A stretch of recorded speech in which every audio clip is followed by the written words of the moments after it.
Red അത് പല ആൾക്കും മനസ്സിലുള്ള ഒരു വികാരമാണ്. അങ്ങനെയാണെങ്കിൽ 2018 മോഡലിലെ ഏറ്റവും ഫുള്ളോടായിട്ടുള്ള ആൽഫ എന്ന വേരിയന്റിലെ ബലീനോ പെട്രോൾ വേരിയന്റുമായിട്ടാണ് നമ്മൾ ഇന്ന് വന്നിട്ടുള്ളത്. അപ്പോൾ ബോഡി ക്വാളിറ്റി നോക്കുകയാണെങ്കിൽ പക്ക നീറ്റ് ആൻഡ് ക്വാളിറ്റി ഉള്ള ഒരു ബോഡി തന്നെയാണ്. അതുപോലെ തന്നെ മേജർ ആക്സിഡന്റുകളോ മേജർ റീപ്ലേസ്മെന്റോ കാര്യങ്ങളോ ഒന്നുമില്ല. ഫുള്ളി പക്ക കമ്പനി സർവീസുള്ള ഒരു വാഹനം കൂടിയാണ്.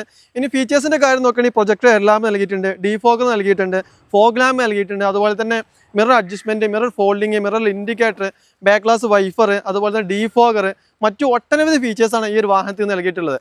ഇന്ത്യയുടെ ഭാഗത്തേക്ക് വരുന്നതിന് മുന്നേ തന്നെ ഈ ഒരു ഡോറിൽ കീലെസ് എൻട്രിയാണ് ഈ ഒരു വാഹനത്തിൽ നൽകിയിട്ടുള്ളത്. അതുപോലെ തന്നെ പക്ക നീറ്റ് ആൻഡ് ക്വാളിറ്റി ഉള്ള ഒരു ഇന്റീരിയർ തന്നെയാണ്. വെൽ മെയിൻറ്റഡ് ആയിട്ടാണ് ഈ ഒരു വാഹനം ഉപയോഗിക്കുന്നത്. നല്ല ഹൈ ക്വാളിറ്റി സീറ്റ് കവർ ചെയ്തിട്ടുണ്ട്. അതുപോലെ തന്നെ starring control, air bag, push button start, company stereo, automatic climate control, മറ്റു ഒട്ടനവധി ഫീച്ചേഴ്സാണ് ഈ ഒരു വാഹനത്തിന് കമ്പനി തന്നെ നൽകിയിട്ടുള്ളത്. ഈ ടയറിന്റെ ഭാഗം നോക്കുകയാണെങ്കിൽ 4 പുതുപുത്തൻ യോക്കോമയുടെ ടയർ ചെയ്തിട്ടുണ്ട്. ഇൻഷുറൻസിന്റെ ഭാഗം നോക്കുകയാണെങ്കിൽ പുതുപുത്തൻ ഒരു ഫസ്റ്റ് ക്ലാസ് ഇൻഷുറൻസ് തന്നെ ഈ ഒരു വാഹനത്തിന് നൽകിയിട്ടുള്ളത്. കിലോമീറ്റർ നോക്കുകയാണെങ്കിൽ വെറും 89,000 കിലോമീറ്റർ മാത്രമാണ് ഈ ഒരു വാഹനം ഓടിയിട്ടുള്ളത്. അതുപോലെ തന്നെ ഓണർഷിപ്പ് നോക്കുകയാണെങ്കിൽ സെക്കൻഡ് ഓണർഷിപ്പ് ഈ വാഹനം ആയിട്ടുള്ളൂ. അപ്പോൾ എന്തുകൊണ്ട് നിങ്ങൾക്ക് വർത്താണ്. നമ്മൾ ഈ ഒരു വാഹനത്തിന് ആസ്ക് ചെയ്യുന്ന പ്രൈസ് എന്ന് പറഞ്ഞാൽ 6,20,000 രൂപയാണ്. പ്രൈസിൽ നമുക്ക് ചെറിയ എന്തെങ്കിലുമൊക്കെ നെഗോഷ്യബിൾ ആയിട്ടുണ്ടാവും. അപ്പോൾ ആവശ്യക്കാരുണ്ടെങ്കിൽ ഡിസ്പ്ലേയിൽ കാണുന്ന ആ ഒരു നമ്പർ തന്നെയാണ് നിങ്ങൾ കോൺടാക്ട് ചെയ്തോളൂ.